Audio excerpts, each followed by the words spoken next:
आप देखेंगे तो खुद आया था कि रेलवे में इतने पद खाली हैं, लगातार आप देख रहे हो रेलवे में जब मर्जी एक्सीडेंट हो जाता है। रेल मंत्री की कोई अकाउंटेबिलिटी नहीं है, कोई जवाबदेही नहीं है कि एक्सीडेंट क्यों हुआ। क्यों? क्योंकि उनको तो रेल मंत्री बनने के बाद अपने कमरे में जाना है और वो कुर्सी पे टॉवल डालेगा एक बंदा, बाबूजी बैठेंगे, इस रील बनाने से फुर्सत नहीं है उनको। बातें बड़ी बड़ी करवा लो, देखो आप जाके उनके इंस्टाग्राम और ट्विटर पे हर आदमी, मैं पहले सोचता था खाली इन्फ्लुएंसर पागल हैं कि इनके फॉलोअर्स होने चाहिए, नेता मंत्री संतरी सब पागल हुए हैं, हमारे फॉलोअर्स बनाओ, बस फॉलोअर्स के पीछे पागल हो रखे हैं। और इनको नहीं पता एजाज खान के 56 लाख फॉलोअर थे, भाई साहब वोट कितने आए उसके? 45 वोट आए हैं। मैं बताना चाहता हूं तुम नेताओं मंत्री संतरी को भी फॉलोअर्स के पीछे मत पड़ो, लोग कमाओ, लोग कमाओगे तो जहां से खड़े होगे ना निर्दलीय जीत जाओगे, समझ रहे हो? ये जो फॉलोअर्स के पीछे किसी काम पे ध्यान ही नहीं है तुम्हारा। आप देखो 28 जून की अपडेट है 2023 की, ये कह रहे थे 2.74 लाख पोस्ट खाली हैं, एक साल में अगर और भी लोग रिटायर हुए होंगे तो 3 लाख मान लो, और इन्होंने वैकेंसी कितनी निकाली है? 32,000 वैकेंसी निकाली है, क्योंकि ये वैकेंसी टुकड़ों में निकालेंगे। अरे भाई यहां से भी तो कमाई करनी है, फिर कोई अगला चुनाव आ जाएगा, फिर सपने दिखाएंगे, देखो हमने फिर वैकेंसी निकाल दी, अभी 32,000 दो, ऐसे बात चलती होंगी आपस में। रेलवे मंत्री सीधे प्राइम मिनिस्टर, हाँ भाई कितनी वैकेंसी निकालनी, कितनी पड़ी है खाली? 3 लाख खाली पड़ी है, अभी 32,000 निकालो, 10%, 90% सेव करके रखो, चुनाव के लिए बचा के रखो। वो बोलेगा अभी अरे सर एक्सीडेंट हो, कोई बात नहीं, चुप रहो, बिल्कुल जितना कह रहे उतना करो। ये इनके हालात हैं। 32,000 वैकेंसी निकाले, इस पर अलग लड़ाई चल रही है।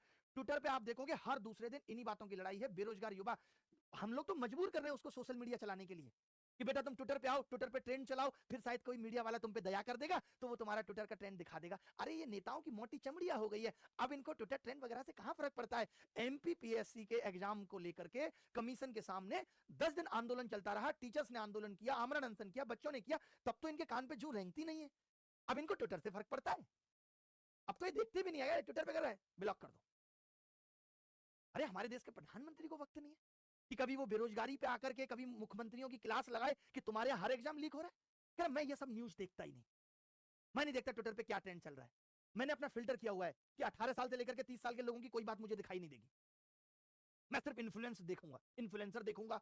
मैं कहीं मौका मिलेगा क्रिकेट टीम के कंधे पे हाथ रखने चला जाऊंगा, मैं कहीं मौका मिलेगा तो कपूर साहब को मिल लूंगा। पुरानी ख्वाहिशें भी इतनी है, वो भी तो पूरी करनी है। आप देखते रहना, एक एक करके बात करेंगे, फिर कोर्ट केस के बारे में भी बताऊंगा।